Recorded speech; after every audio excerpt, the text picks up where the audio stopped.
She leaned against the doorway, eyes steady, voice low. "If you're bold enough to step inside, don't expect me to let you go so easily."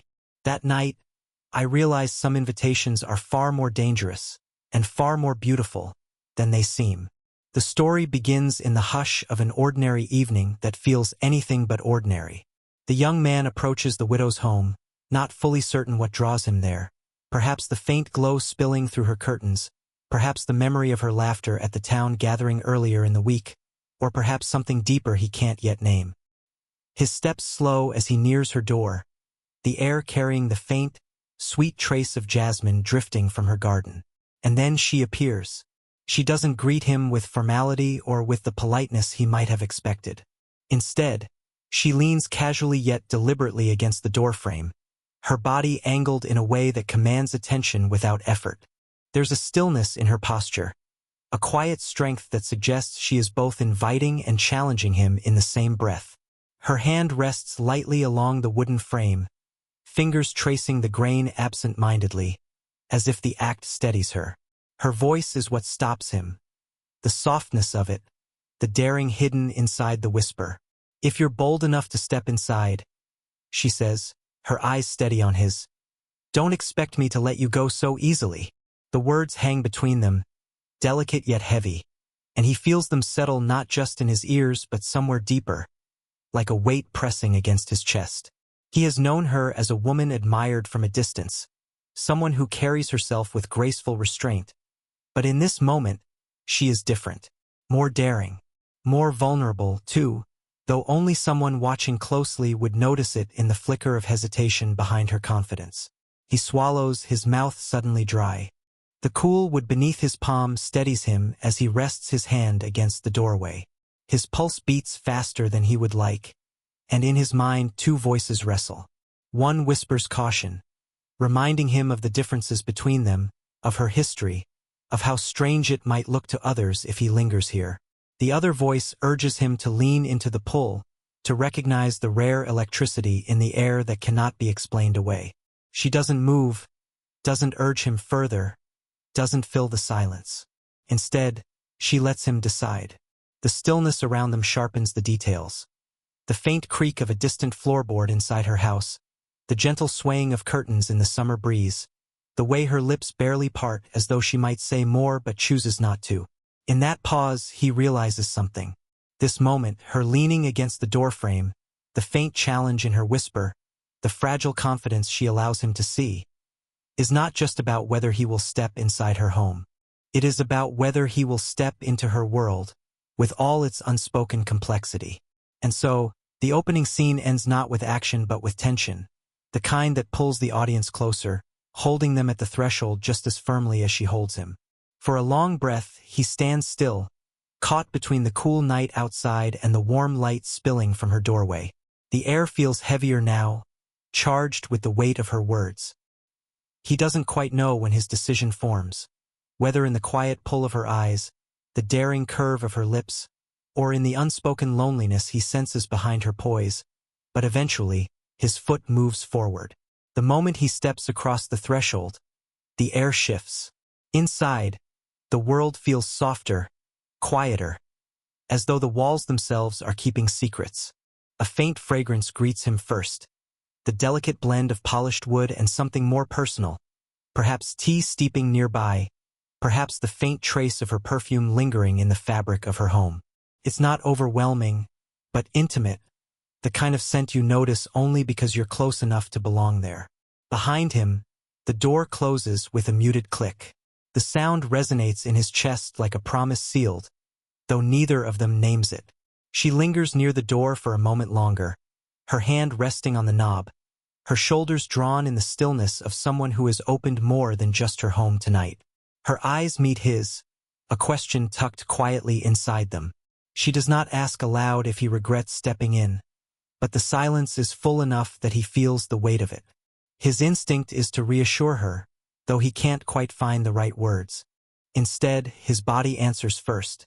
He shrugs off his coat, fumbling only slightly, as if to prove that he is settled, that he does not intend to turn back. When she reaches out to take it from him, the brush of her fingers against his sleeve is fleeting, accidental by any polite measure. Yet the contact startles him more than it should. Her hand is warm, her touch precise, and for a split second he imagines what it might feel like if she didn't let go. She drapes his coat carefully over the back of a chair, her movements graceful even in this small gesture. He notices how the light from the lamp catches in her hair, softening the edges of her confidence, making her appear almost younger, almost uncertain.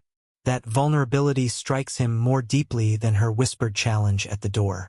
As he steps further into the room, the house greets him with its lived-in quiet.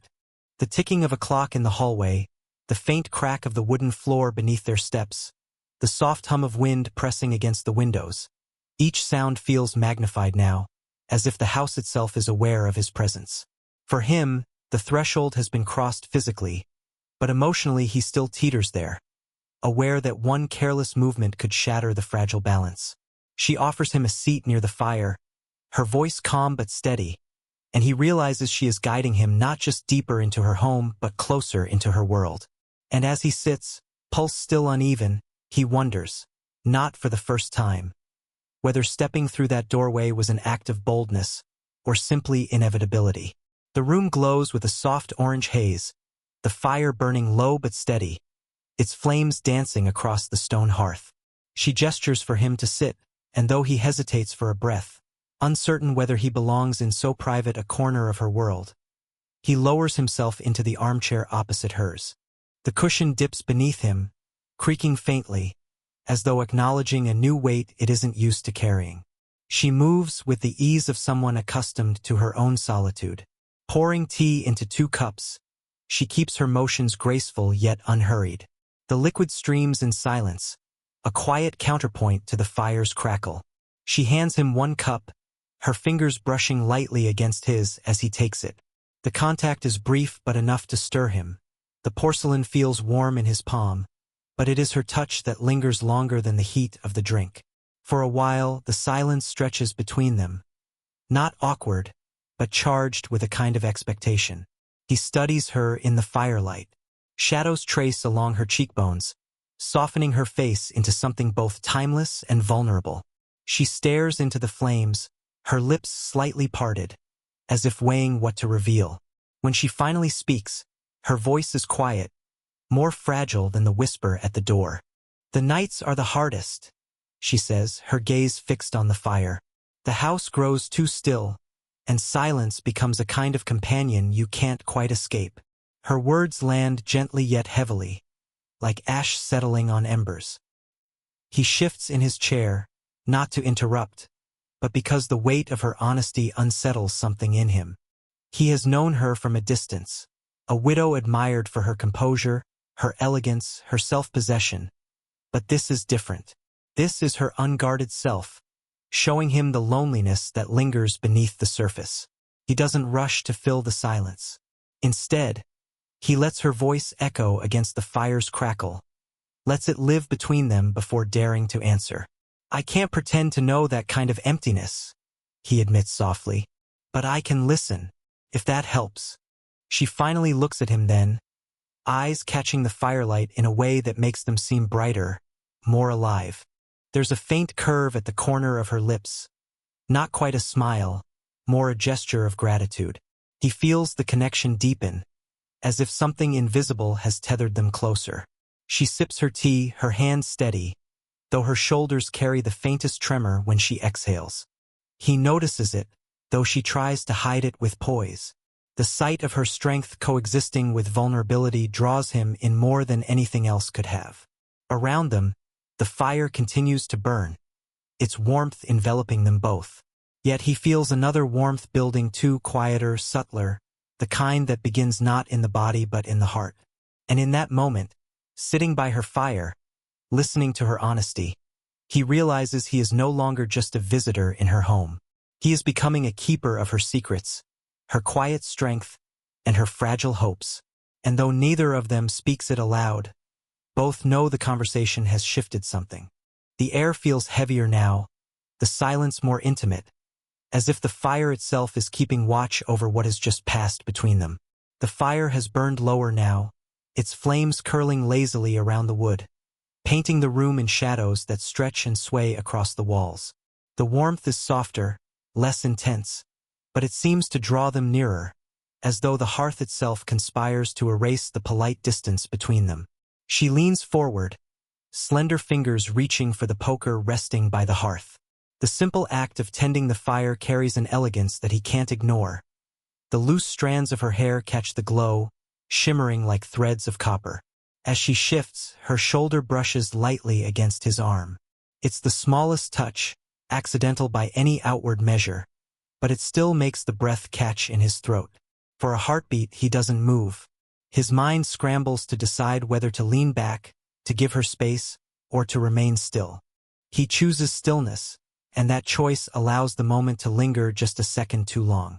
The warmth of her body radiates through the sleeve of his shirt, subtle yet undeniable, leaving behind a tingling awareness that feels far more powerful than it should. She straightens after adjusting the log, but doesn't retreat far. The poker clinks softly against the stone hearth as she sets it aside, and then, without thinking, she brushes the back of her hand against his as she reaches for her teacup. It's a light graze, but it feels deliberate somehow, as though she's testing the air between them. He looks at her then, truly looks. Her face is angled toward the fire, but her eyes flick sideways to meet his. There is no apology in them, no fluster, only a quiet knowing. The silence in the room sharpens until even the crackle of burning wood seems loud.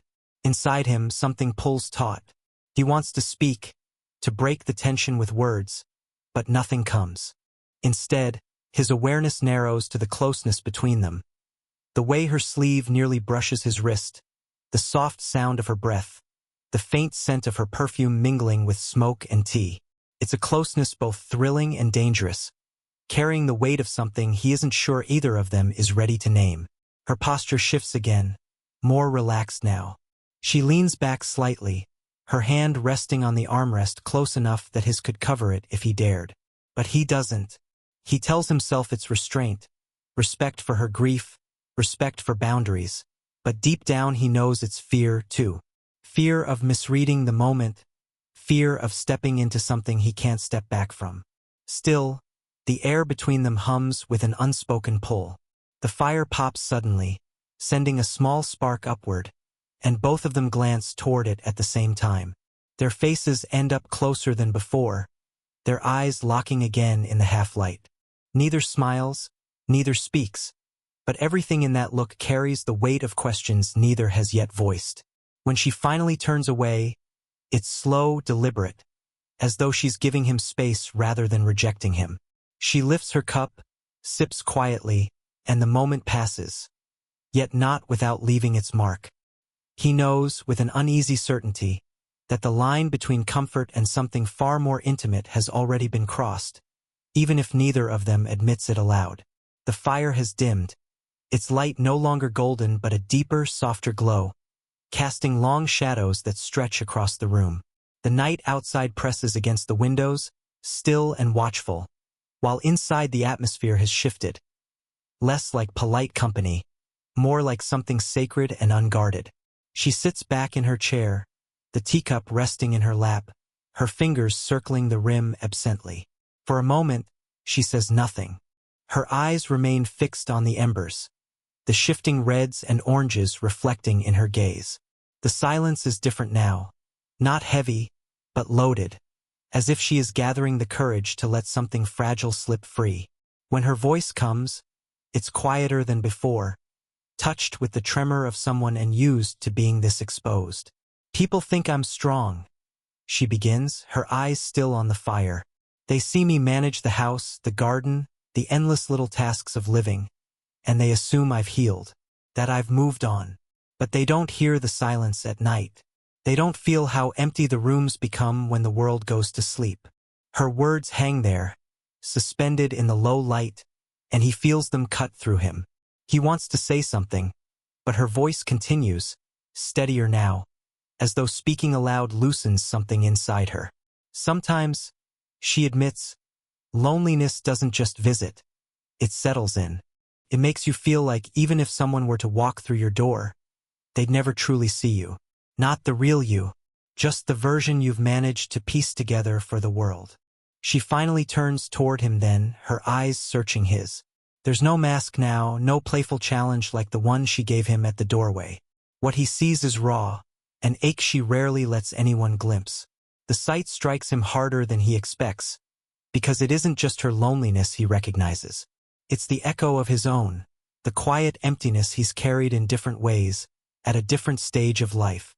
He doesn't rush to respond. Instead, he lets the silence settle again, not as a void but as a kind of reverence, a space to honor what she has just laid bare. Finally, he leans forward slightly, his voice low. "You're not invisible to me," he says. "Not tonight. Not here."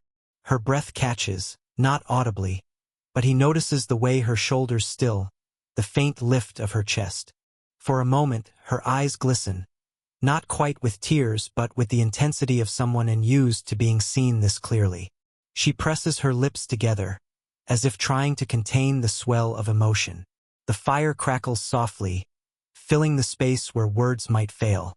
He doesn't reach for her yet, though the urge is strong. Instead, he lets his gaze hold hers, steady and unflinching, offering presence rather than platitudes.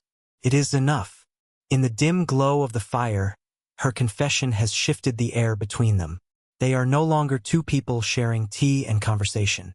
They are two souls laid bare in the quiet hours of night, tethered now by something deeper than curiosity or chance, a recognition of loneliness, of longing, and of the dangerous hope that perhaps, in each other, neither has to remain unseen. The silence after her confession lingers, heavy yet tender, like a fragile thread stretched between them. The fire is burning lower now, its light flickering against the walls, leaving more shadow than flame. Outside, the night deepens, and the house seems to fold inward, cocooning them in its quiet. He watches her carefully. She sits so still, her hands folded around the cooling cup, her shoulders drawn in as though speaking her truth has left her both relieved and exposed. For the first time since stepping into her home, he feels not the pull of attraction, not the nervous rush of desire, but the deeper, more aching urge to ease her loneliness in the simplest, most human way through closeness. He leans forward, setting his cup aside on the small table between them. The soft clink of porcelain seems louder than it should, and she glances up at him, her eyes steady but questioning. He doesn't speak. Words feel clumsy in a moment like this. Instead, he slowly extends his hand, placing it gently over hers. Her skin is warm, her fingers still around the curve of the cup. For a heartbeat she doesn't move, and he worries he's crossed a line. But then, with a small exhale, she lets go of the cup and lets her hand rest in his. Her touch is light at first, tentative, as if testing whether it's safe to lean into the gesture. He doesn't grip tightly. He simply holds her hand, steady, letting the warmth travel between them. And in that stillness, something in her softens. Her posture loosens, her shoulders lowering, her eyes lowering for the briefest second before meeting his again. The silence grows thicker, richer, until she shifts slightly forward. It's not bold, not dramatic, just a subtle leaning, a surrender of the space she's held so carefully. He takes the cue, rising from his chair and stepping closer. When he bends, his arms moving slowly, she doesn't resist. Her arms slip around his waist, tentative at first, and then firmer, as though once she starts she cannot stop. Her cheek comes to rest against his chest, and he feels the quiet steadiness of her heartbeat pressed to his ribs. He closes his arms around her, carefully at first, then fully, drawing her into him with the reverence of someone who knows how much this moment costs her. The embrace is wordless but full. The faint scent of her hair rises to him, mingling with the smoke of the fire and the faint sweetness of tea. He closes his eyes, resting his chin lightly against the top of her head. She exhales then, a long, trembling breath that seems to release something she has carried far too long. He doesn't say anything, there is nothing to explain. The hug speaks what words cannot. You're not alone tonight. You don't have to be. And though it is nothing more than an embrace, it feels monumental. A line has been crossed, not recklessly but gently. as though both of them understand that whatever comes next must be built on this moment of trust. When at last she pulls back, it isn't far. Her hands linger at his sides, her eyes lift to his, and the faintest smile trembles on her lips. A smile not of flirtation, but of gratitude, of fragile hope. And for the first time, he realizes he doesn't want to leave. Not yet. Not after this. The night wears on, though neither of them seems to notice at first. The fire has dwindled to glowing embers, the clock on the wall ticking softly toward dawn. Yet time feels suspended, held in the quiet after their embrace. They sit close now, no longer across from one another but side by side near the hearth. Their shoulders touch lightly, a comfortable nearness that would have seemed impossible only hours before. Conversation comes and goes in gentle waves. Nothing heavy now, just small stories, quiet laughter, even moments of silence that no longer feel fragile. But eventually, the heaviness of the hour returns. The house has grown stiller, the fire nearly gone, and he knows he cannot stay forever. Rising from his chair, he feels the reluctance in his body, the quiet ache of leaving something unfinished, even though he knows this night has already given them more than either expected. She stands too, following him toward the front door. The same doorway where it all began greets them again, but the air feels different now. No longer sharp with challenge, no longer weighed down by hesitation. Instead, it carries the softness of something unspoken yet understood. She leans lightly against the frame again, mirroring her pose from earlier, though now her expression is changed.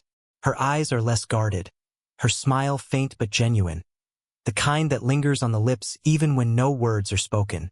"If you leave now," she says softly, her voice carrying both playfulness and sincerity, "don't take too long to come back." The words wash over him, and he feels the warmth of them settle deep inside. He doesn't answer immediately.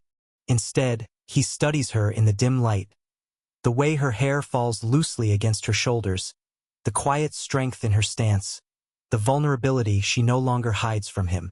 Finally, he steps closer, his hand lifting almost without thought. His fingertips brush lightly down the length of her sleeve, a touch so subtle it could be mistaken for accident, but it isn't.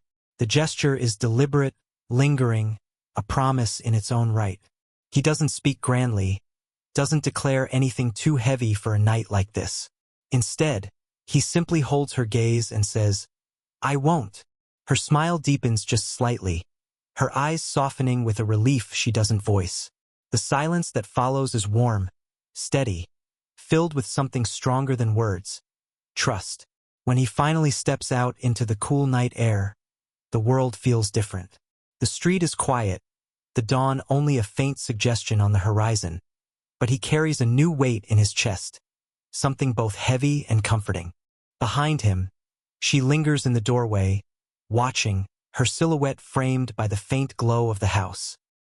He turns back once, just long enough to see her still standing there, and the look they share across that small distance says what neither dared to say aloud. This isn't the end. It is only the beginning. If this story touched you, don't forget to like the video and subscribe for more slow-burn age gap romance tales. Share your thoughts in the comments. Would you have stepped inside that doorway? I'd love to hear your perspective.